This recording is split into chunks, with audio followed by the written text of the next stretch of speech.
एक संस्कृति कर्मी के रूप में जो एक सवाल मैं जानना चाहूँगा, आपसे करना चाहूँगा, फुले की जो महत्वपूर्ण किताब है, जिसको बहुत मैंने एक तरह से घोषणा पत्र के तौर पर कहा, मैंने जो दैविक गुलामी है उसके खिलाफ घोषणा पत्र के तौर पर उसको दलितों और पिछड़ों ने अपनाया।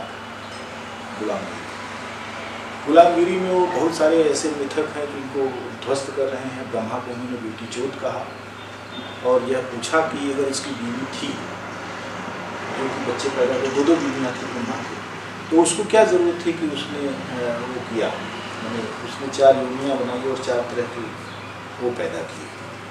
और ये अगर एक योनि से 4 दिन उसको मासिक धर्म होता था तो 16 दिन में मासिक धर्म में गंदे तरीके से वो रहता था, उसको क्या ज़रूरत थी?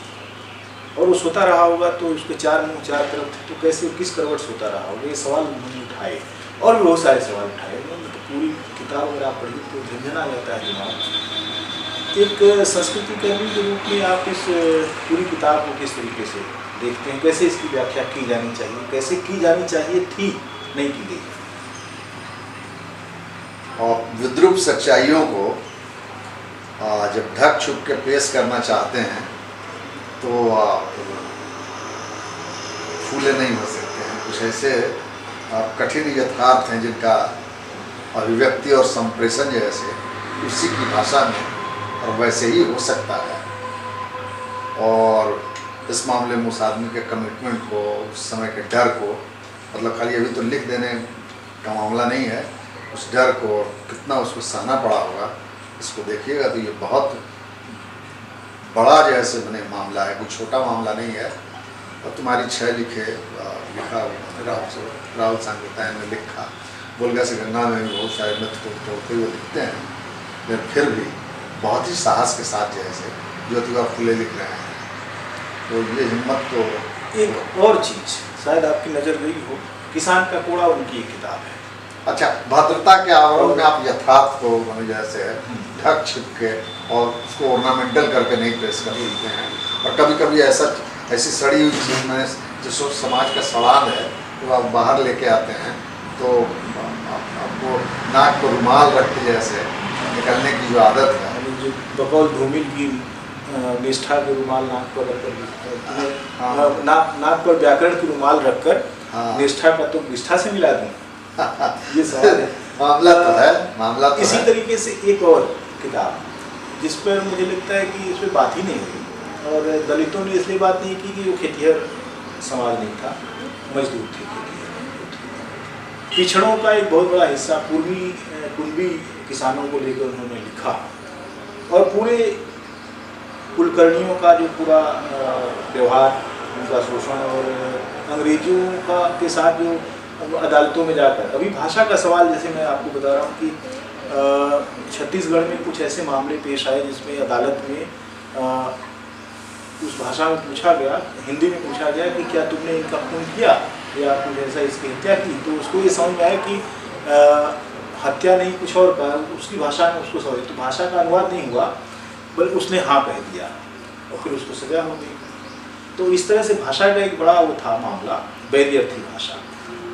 और अंग्रेजों और किसानों के बीच में जो समुदाय था वो जिस तरीके से मैंने कन्वे करता था, उनके निरपराध किसानों के ऊपर सजाएं लादने में जिम्मेदारी थी उसकी, इस तरह का पूरा विवरण। और उसके साथ साथ किसानों की जिंदगी का इतना गहरा, भाषा का तो मैं देखता हूँ इतना वैभव हिंदी में भी प्रेमचंद के यहाँ शायद दिखाई पड़ता हो, लेकिन ज्योतिबा फुले का किसान का कोड़ा जो है किताब है, उसमें इतनी सामान्य सी चीज़ पर भी उनकी नज़र है। जैसे हम लोग अपने देहाती जीवन में देखते थे कि कोई बच्चा है, उसने वो झाड़ा फेंक दिया तो उतनी दूर उसको साफ करके उतनी दूर गोबर से लीप देना, और झोपड़ी जो है जो फूस की झोपड़ी थी उसमें किसी छोटे कपड़े में कुछ फटे पुराने लत्ते में कुछ बांध के टांग देना उसमें, ये तमाम सारे विवरण उसमें हैं। और वो किसानों की पूरी त्रासदी की बात करते हैं, लेकिन इस किताब को भी क्यों नहीं उठाया? इसमें तो धार्मिक तौर पर किसी मिथक का वो नहीं किया गया, तो इस सफाई की जरूरत ही क्यों है कि जैसे धार्मिक तौर पर नहीं किया गया? कम्युनिस्ट पार्टी तो अपने पॉलिटिकल फिलोसफी के हिसाब से जैसे जो कह रहे थे और ज्योतिबा फुले तो ठीक ही ठाक कह रहे थे, तुमको उठाना ही चाहिए था।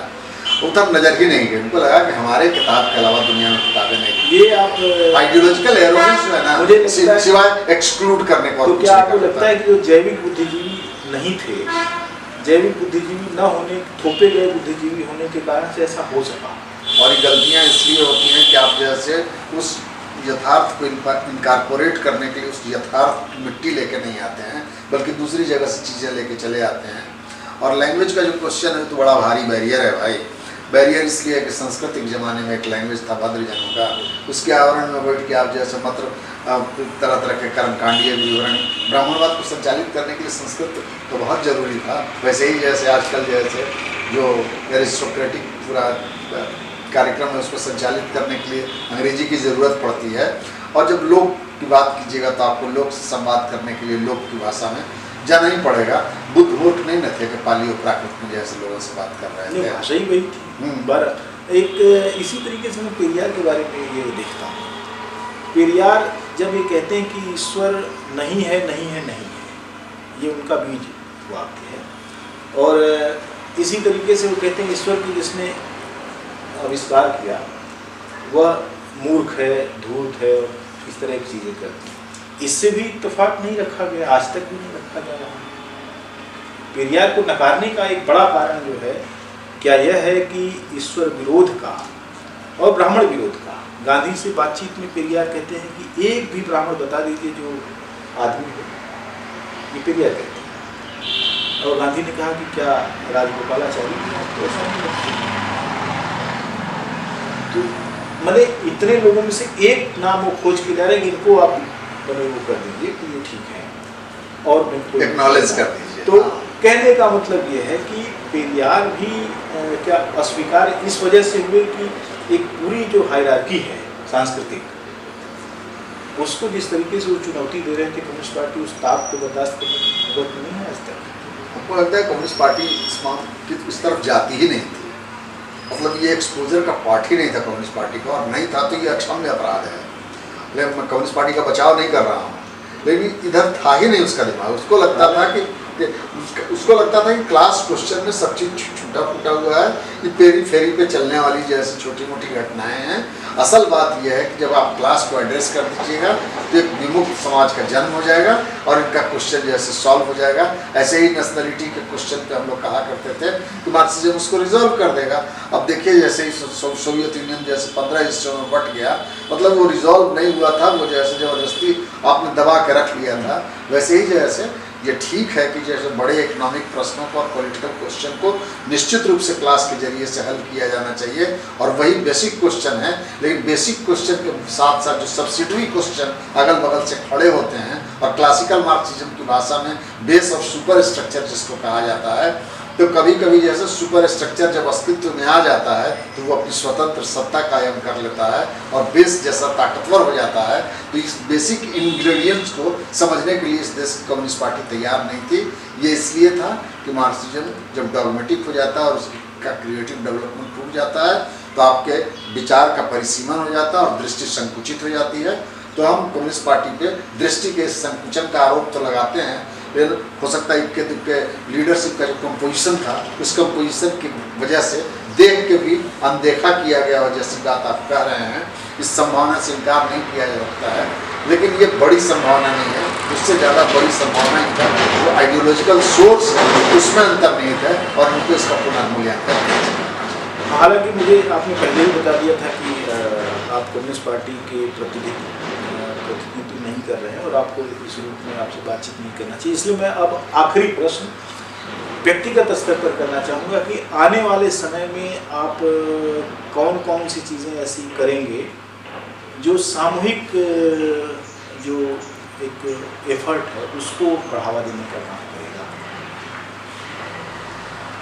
देखिए, दो चीज़ें एक साथ चलती रहती हैं दुनिया के अंदर। आप जैसे लोगों को घृणा करना सिखाते रहते हैं, लोग आपस में लड़ते रहते हैं। मुस्लिम औरतों को मालूम नहीं चलता कि कब वो बिंदी लगाने लगती हैं और कब वो गीत गाने लगती हैं शादी के, और हिंदुओं को पता नहीं चलता है कि कब जैसे उनके रसोई का हिस्सा बन जाता है मुगलई पराठा। संस्कृतियाँ आपके आग्रहों पूर्वाग्रहों का परवाह किए बगैर अपने दायरे को तोड़ती रहती हैं और नया कुछ रचती रहती हैं। उनको आपके नफरतों की बिल्कुल परवाह नहीं है।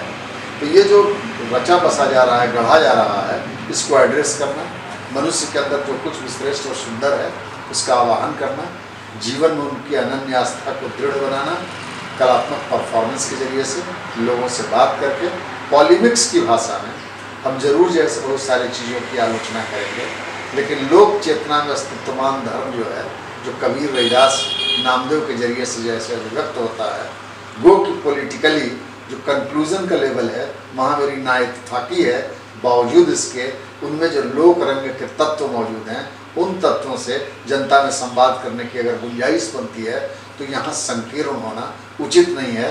तो इसको भी जैसे हम एक्सप्लोर करने की कोशिश करेंगे, तो ये एक्सप्लोर करना चाहिए और इसके किए बगैर जैसे आप भारत की जनता से संवाद नहीं कर सकते। बहुत बहुत धन्यवाद मित्रों, आपने अभी हमारे बीच में मौजूद शैलेंद्र कुमार जी से बातचीत सुनी।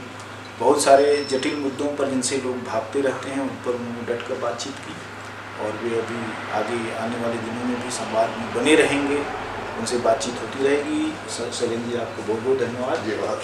और नमस्कार, आप चैनल को देख रहे हैं तो सब्सक्राइब भी कीजिए, इसको आगे बढ़ाइए, ये आपकी बात को आगे ले आ रहा है। धन्यवाद।